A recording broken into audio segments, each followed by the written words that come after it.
Hello, fellow humans. This is Ronaldo, the Cringe Master.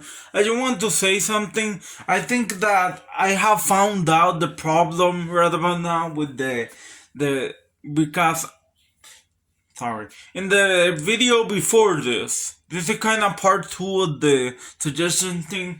Um, um, I fixed it.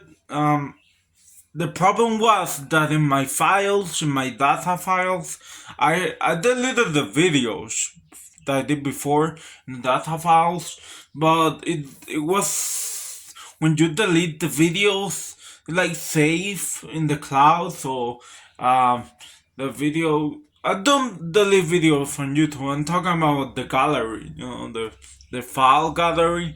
Yeah, I just want to say whoops. I already fixed the problem. My apologies for the other video, but it's gonna be up on YouTube more probably.